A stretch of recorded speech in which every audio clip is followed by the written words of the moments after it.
നമുക്ക് ആ പെട്ടെന്ന് ഐഡന്റിഫിക്കേഷൻ ഓഫ് സൾഫേറ്റ് സോൾട്ട്സ് നോക്കാം. വളരെ സിമ്പിൾ ആണ്. അപ്പോൾ നമ്മൾ ആദ്യം ചെയ്യേണ്ട കാര്യം എന്തെന്ന് പറഞ്ഞു കഴിഞ്ഞാൽ നമ്മളൊരു ഒരു ടെസ്റ്റ് ട്യൂബിനകത്ത് എന്ത് ചെയ്യുക, ഒരു ടെസ്റ്റ് ട്യൂബിനകത്ത് നമ്മൾ കുറച്ച് നമ്മുടെ ആവശ്യമുള്ള സാൾട്ട് എടുക്കുക. നമ്മുടെ സാൾട്ട് എടുത്തു, ഓക്കെ അല്ലേ? ഇതിനകത്തുള്ള സാൾട്ട് നമ്മുടെ സൾഫേറ്റ് സാൾട്ട് ആണോ, SO4 ഉള്ള സാൾട്ട് ആണോ ഇല്ലയോ എന്ന് നമുക്ക് അറിയണ്ടേ. അപ്പൊ അതിനകത്തോട് നമ്മൾ കുറച്ച് എന്ത് ഒഴിക്കുന്നു, BaCl2 ഒഴിക്കുന്നു, ബേരിയം ക്ലോറൈഡ് ഒഴിക്കുന്നു. അപ്പോ BaCl2വും സോൾട്ടോട് റിയാക്ട് ചെയ്ത് നമുക്കൊരു വൈറ്റ് പ്രസിപ്പിറ്റേറ്റ് കിട്ടുവാണെങ്കിൽ പാതി നമുക്ക് ഉറപ്പിക്കാം ഇതെന്താണ്, സൾഫേറ്റ് സോൾട്ട് ആണ്. ഉറപ്പിക്കാൻ വരട്ടെ. ഇനി ഈ വൈറ്റ് പ്രസിപ്പിറ്റേറ്റ് കിട്ടുമ്പോൾ നമുക്കൊരു ഒരു വൈറ്റ് പ്രസിപ്പിറ്റേറ്റ് കിട്ടിയെന്ന് വിചാരിക്കാം. ഈ വൈറ്റ് പ്രസിപ്പിറ്റേറ്റ് കിട്ടിയ ഈ സൊല്യൂഷനകത്തോട്ട് കുറച്ച് HCl ഒഴിക്കുക. HCl ഒഴിക്കുമ്പോൾ ഈ സൊല്യൂഷൻ ഡിസോൾവ് ആയി പോകുവാണെങ്കിൽ, HCl ഒഴിക്കുമ്പോൾ ഈ പ്രസിപ്പിറ്റേറ്റ് ഡിസോൾവ് ആയി പോവുകയാണെങ്കിൽ സൾഫേറ്റ് അല്ല.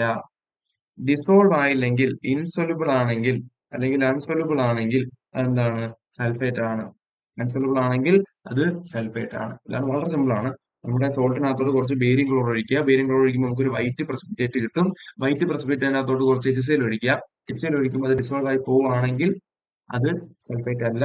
ഡിസോൾവ് ആയില്ലെങ്കിൽ എന്താണ്, സൾഫേറ്റ് ആണ്. ഇനി ഇവിടെ ഈ വൈറ്റ് പ്രസിപ്പിറ്റേറ്റ് വരാനുള്ള റീസൺ എന്താണെന്ന് ചോദിക്കും. ഫോർ എക്സാമ്പിൾ, ഞാനൊരു സൾഫേറ്റ് സോൾട്ട് എടുക്കുവാണ്, Na2SO4. അതിനകത്തോട്ട് ബേരിയം ക്ലോറൈഡ് ഒഴിച്ച് എന്താ സംഭവിക്കുക, ഇവിടെ ഡബിൾ ഡീകമ്പോസിഷൻ റിയാക്ഷൻ നടക്കും.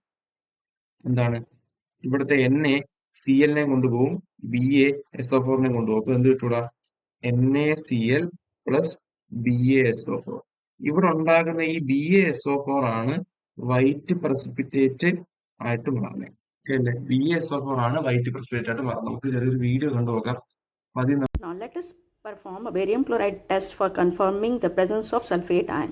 I have taken a pinch of salt containing sulfate ion and preparing an aqueous solution of a salt by adding distilled water. Now next you have to add a barium chloride solution into it. On adding barium chloride solution, record the observation. A white precipitate of barium sulfate will be formed and it should be insoluble in either concentrated HCl or concentrated HNO3. I am adding concentrated HCl to check the solubility. Now on adding concentrated HCl, the precipitate does not dissolve at all, and this will confirm the presence of sulfate ion. And I have performed a direct test because sulfate do not decompose either by dilute sulfuric acid